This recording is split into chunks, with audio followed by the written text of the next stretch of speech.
Hi, I'm Jon Kirkman. I'm a broadcaster and journalist based in the UK. During lockdown, which was earlier this year, I was making videos to maybe remind you of some of the things that you've missed. As a lot of us are heading back into lockdown due to the coronavirus spread again, I'm here making some more films for you. Now, today we're going to be talking about some King Crimson items. So some of these things you may have missed because some of them came out earlier this year, some of them came out towards the end of last year, and we're going to start with this one. Now, bear in mind, this is not the version that's coming out, I think, at the end of October. There's going to be a big box set, multi-disc set of all the recordings from 1969 from this band. As you know, King Crimson, and this particular cover is iconic. The band are iconic, and this particular cover is iconic. I guess a lot of prog fans have this as a kind of default part of their collection. This basically is a 4-disc set. There you go. What you get is the 2019 remixed edition with bonuses. You get the instrumental album as well, which has always been a great thing with a lot of these reissues through Pangyric and DGM. You get the instrumental versions of the songs, and the great thing about them is that it lends a whole new light. I'm not suggesting for a minute that it's a karaoke version at all, because I'm sure many people will sing along to it, but the fact is you get a really different view of the songs that you've probably known for almost, over 50 years in this instance. And it's great to hear the instrumental version, still very, very, very strong. You cannot believe the impact that this album had when it came out in 1969, and they did a very high-profile gig at the Rolling Stones concert at Hyde Park in 1969, and that was quite something. They made a big impact there, but when this album came out, believe me, everybody was talking about it, not just the fans, but the musicians who'd heard it as well. A lot of people influenced by this album, and rightly so. It still remains one of the best albums that King Crimson have ever done, and they're still pushing the envelope these days with their performances, and still led, of course, from the front by Robert Fripp, who is the founder member. And let's face it, no Robert Fripp, no King Crimson, as to use a very popular progressive rock phrase. Some of the other things on here as well, there's a Blu-ray disc in here, and you get the high definition material and stuff like that. I'll take this out. What you get here is, of course, the original sleeve by Barry Godber, sadly no longer with us. He died shortly after the album was released, and it's an amazing cover. I mean, it's a little bit sinister and scary as well, actually, because that could give you nightmares. Let's be honest, it's an amazing piece of art, and I guess sometimes art is meant to shock you, and I think this does the job very, very well indeed. In here you get the original album and the remixed album and remastered album and the original instrumental mixes. On here you get the original album and on this second disc is the Blu-ray, and you get the various high density and high quality recordings. So if you've got a Blu-ray player, it's certainly one to check out. There's lots of extras on that thing. There you go. That's how tape boxes used to look.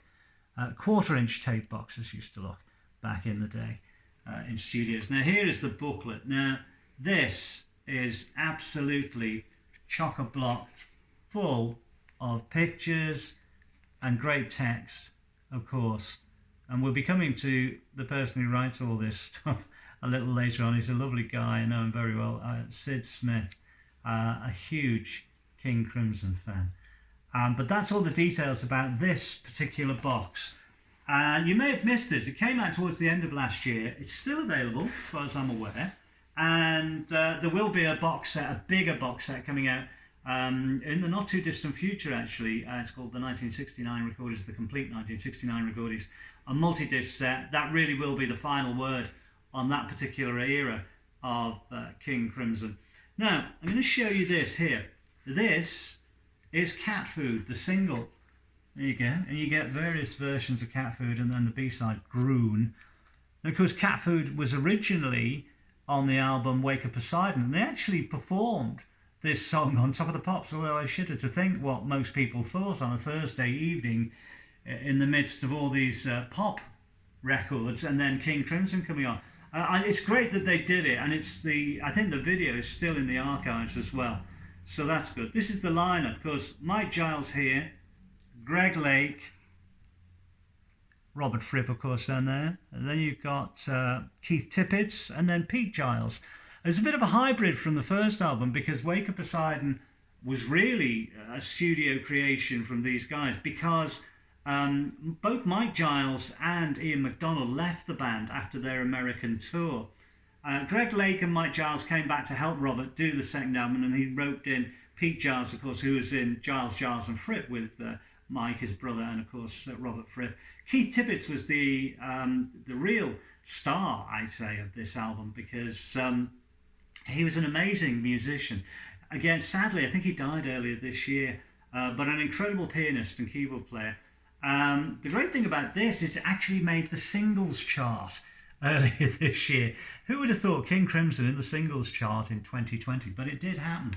Now here's a nice little thing and a nice collector's item. This is on 10-inch vinyl. There's the cover, which was actually the 7-inch single cover back in 1970. And there you get all the different versions, including a version by the current lineup of King Crimson, which still sounds amazing. It's a strange song, to be honest with you, and certainly not, I wouldn't have thought, pop material, but it was released as a single back in the day. Now there's the label, which is kind of, it's meant to give you the idea of an Island record label, because in those days Island Records were using the pink Island label. On the B side, there you go, you've got the lineup of the band who actually recorded this particular single.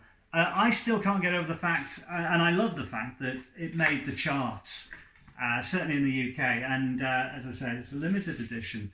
It is still available, I checked, so if you kind of hunt around on your online sort of distributors, you will be able to get that online, and it's well worth having. Nice little collector's piece, that.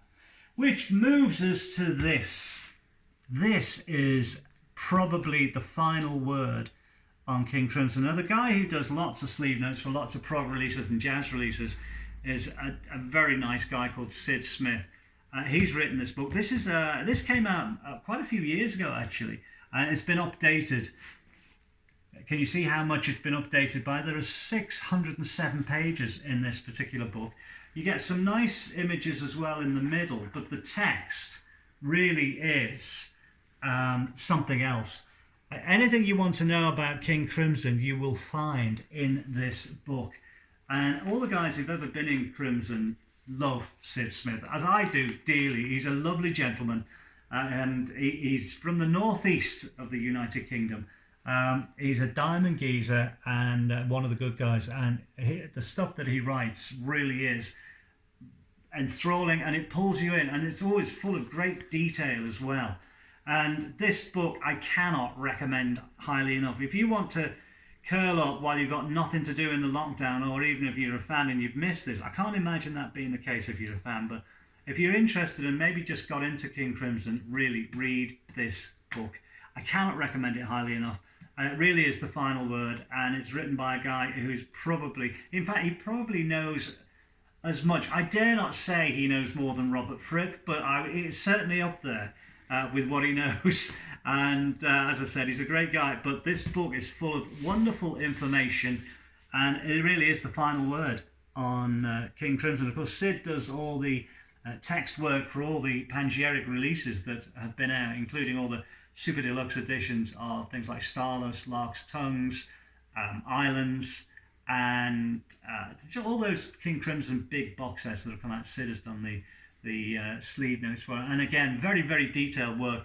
But this is your starting point. If you've just suddenly got into King Crimson, and there are people coming to the band all the time now, because particularly as they are an active band again, which is great, although no band, King Crimson included, have been very active over the last 12 months or so, really, due to this dreadful coronavirus. But this book will certainly guide you in the right direction as to where to go for the great albums that this band have been making for the last 50 plus years now.